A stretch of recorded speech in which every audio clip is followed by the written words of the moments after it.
Hey, I'm Alex.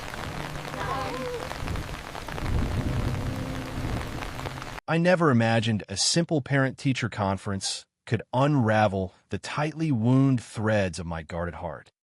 But there we were, two single dads navigating the minefield of elementary school politics and unspoken longings under the fluorescent hum of the classroom lights. My name's Jordan, 35, a graphic designer who traded late-night deadlines for early-morning Lego battles. My wardrobe a rotation of slim-fit button-downs and chinos that screamed creative professional trying too hard. Alex, 38, was the single dad for my son, Riley's class. His broad shoulders filling out a faded chef's jacket even off-duty. Jeans worn soft from chasing his own 8-year-old tornado. Noah, around their cozy apartment in suburban Seattle. That first glance across the crowded gym during back-to-school night had hit me like a rogue wave, his easy laugh cutting through the chatter. Dark hair, tousled just enough to hint at the fire beneath his calm exterior. But it was the way he knelt to tie Noah's sneaker, murmuring encouragement with a tenderness that made my throat tighten, that planted the seed of something dangerous, hope. The invitation came on a crisp October afternoon, the kind where the Pacific Northwest air bites with the promise of fall. I'd been lingering after drop-off, pretending to check my phone while stealing glances at Alex as he hugged Noah goodbye, a ritual that seemed to stretch time itself. Our boys had bonded over recess kickball, their laughter a bridge between us reluctant widowers of divorce. "Jordan, you free tonight?" he'd asked, his hazel eyes locking onto mine with an intensity that made my pulse stutter. Noah's been begging for that pasta dish I make, but it's no fun cooking for one. "Come over, bring Riley. It'll be chaos, but the good kind." I nodded before my brain caught up, my sure tumbling out like a confession. As I drove home, the what-ifs swirled. What if this was just neighborly? What if it was more? What if my heart, still bruised from Mark's abrupt exit 2 years ago, his suitcase vanishing with our shared dreams, and a curt, "I can't do this anymore," couldn't afford another fracture? By 7, the scent of garlic and simmering tomatoes wafted through the open door of Alex's brownstone in Capitol Hill. A neighborhood alive with rainbow flags fluttering from porches like quiet declarations of sanctuary. Riley and Noah were already elbow-deep in a fort-building frenzy in the living room, their giggles a soundtrack to the tentative dance we adults began in the kitchen. Alex moved with the grace of someone who'd wrestled flames and finicky ovens for a decade at his Italian bistro downtown. His apron tied, low on his hips, sleeves rolled up to reveal forearms etched with faint scars from hot pans and hotter passions. Wine he offered, pouring a deep red into mismatched glasses, his fingers brushing mine in a spark that neither of us acknowledged aloud. We talked shop first, my freelance gigs for local nonprofits, his dreams of expanding the restaurant into a community hub for queer families. But as the boys' voices faded into the background, the conversation dipped deeper, like roots seeking soil. "You ever feel like you're just surviving?"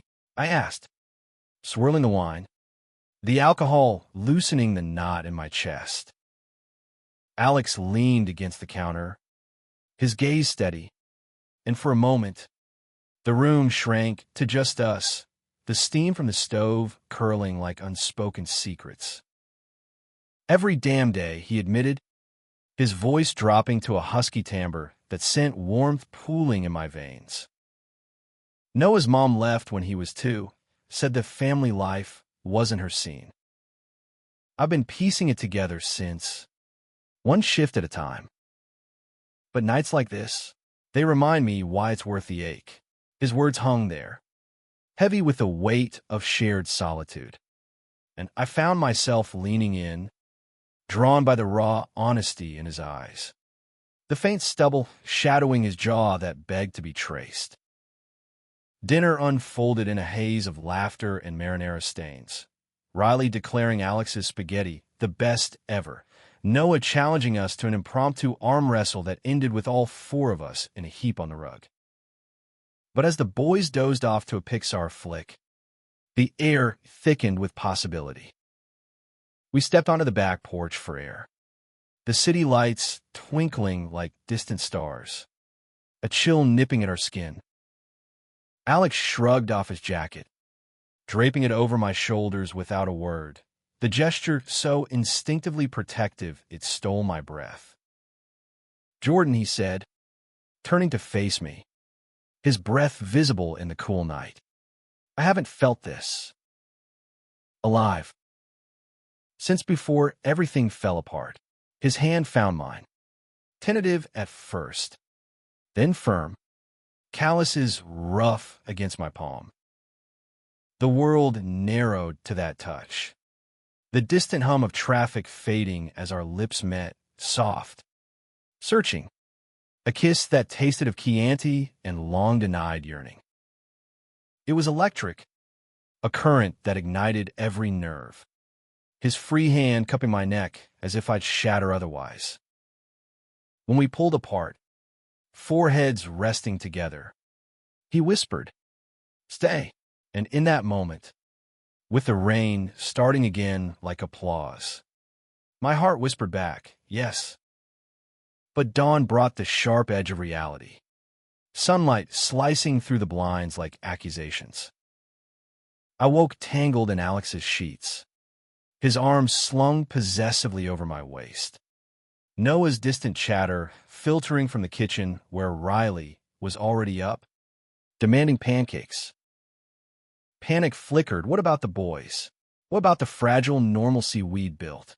I slipped out quietly, dressing in the half-light, my mind racing through the minefield of co-parenting in a world that still side-eyed two men building a life from ashes. Alex stirred as I kissed his temple, murmuring promises of coffee soon. But the drive home with a sleepy Riley in the back seat felt like fleeing a dream. At work, sketches blurred on my screen, my thoughts hijacked by the memory of Alex's laugh, the way his body fit against mine like a missing piece. Texts pinged throughout the day, a photo of Noah's crayon masterpiece, a winking emoji from Alex that made me grin despite the knot of fear. That weekend, we stole moments, a park picnic where our hands brushed under the blanket, the boys oblivious as they chased frisbees, a late-night call where Alex confessed his own ghosts, the homophobic taunts from his conservative upbringing in rural Ohio that had driven him west, gunning for reinvention. "I came out at 22, he said, voice thick over the line, "and lost half my family in the fallout. But Noah, he's my anchor. And you're starting to feel like one too." His vulnerability cracked me open, spilling out my own scars, Mark's slow fade into denial. The therapy sessions where I'd pieced together that loving a man wasn't a phase, but my truth, one I'd hidden from Riley to shield him from playground whispers. Yet with Alex, the hiding felt futile. Our connection was a beacon, pulling us toward uncharted waters. As autumn deepened, so did we. Stolen kisses in the school parking lot, double dates disguised as playdates that stretched into midnight confessions. Alex's bistro became our haven, back alley rendezvous after closing where he'd feed me bites of tiramisu, his fingers lingering on my lips, eyes dark with promises. But cracks began to show. Mark, my ex, resurfaced via email, demanding more custody time with a venom that reeked of unresolved bitterness. "You're turning our son into something he's not." The words clawed at old wounds, and I pulled back from Alex, fortifying walls I'd thought dismantled. He noticed, Of course, over a quiet dinner at my place. The boys tucked in early. He set down his fork, his face etched with concern. "Talk to me, Jordan. Is it us?" The question hung, and I crumbled, spilling the poison of Mark's intrusion, the fear that blending our worlds might shatter Riley's innocence. Alex listened without interruption, his hand a steady anchor on my knee, then pulled me close, his embrace a fortress against the storm. "We're in this together," he murmured into my hair. "Not just surviving, thriving. For them. For us." That night, we made love slowly, deliberately, bodies mapping forgiveness and fire. His whispers of, "I love you," sealing promises in the dark. But love, it turned out, was the easy part. The world conspired harder. Winter barreled in with a vengeance, blanketing Seattle in gray skies and secrets. School holidays loomed, and with them, the annual Winter Wonderland Fair, a glittering chaos of hot cocoa and hayrides that our boys had been buzzing about for weeks. I volunteered to man the craft booth, my fingers sticky with glue gun glue, when Alex appeared, no in tow, a thermos of spiked cider in hand. "Thought you could use backup," he grinned, but his eyes held a shadow, the weight of a voicemail he'd played for me that morning, his ex, Elena, back from her nomadic adventures, demanding to reconnect with Noah, her tone laced with entitlement that ignored the years Alex had shouldered alone. "She thinks she can waltz in now," he'd raged, pacing my living room. Like abandonment has an expiration date, the fair buzzed with families, rainbow lights twinkling against the dusk, but tension coiled beneath our easy banter. As we helped the boys string popcorn garlands, Elena materialized like a ghost, tall, bohemian in flowing scarves and henna tattoos, her smile sharp as she scooped Noah into a hug that stiffened him. "Mommy," he whispered, confusion etching his small face, and my heart fractured for Alex, who stood frozen, jaw clenched. She chattered on, oblivious or uncaring, her gaze flicking to me with a cool appraisal. "And you're—" Alex stepped forward, voice steel-wrapped silk. "Jordan, Riley's dad, and my partner." The word landed like a gauntlet, drawing stares from nearby parents, whispers rippling like frost. Elena's laugh tinkled. "Forced. Partner? Oh, how progressive." But Noah needs stability. Alex, not experiments. The slur hit like a slap, and I surged forward, Riley's hand tight in mine, words tumbling hot. "Love isn't an experiment. It's the only stability that matters." Alex's hand found my back. A silent alliance. But the damage festered. That night, as snow dusted the streets, Elena's custody petition arrived via courier, aggressive, citing Alex's lifestyle as unfit, twisting his queerness into a weapon. Panic clawed at us, lawyers were called. Playdates canceled under the guise of flu season. I watched Alex unravel in stolen moments, his chef's confidence fracturing into doubt. What if she's right? What if I can't protect him from this? Our love, once a refuge, became a battlefield. Arguments flared, me urging fight, him retreating into exhaustion. Shifts at the bistro stretching to dawn. One stormy February evening, after a particularly brutal mediation where Elena's lawyer paraded expert testimonies on traditional family structures, Alex showed up at my door soaked and shattered. Noah asleep in the car. "I can't do this alone," he choked, collapsing into my arms, salt mingling with rain on his cheeks. We held each other on the couch, Riley peeking from the stairs with wide eyes. His small voice cutting the silence. Daddy, is Mr. Alex staying?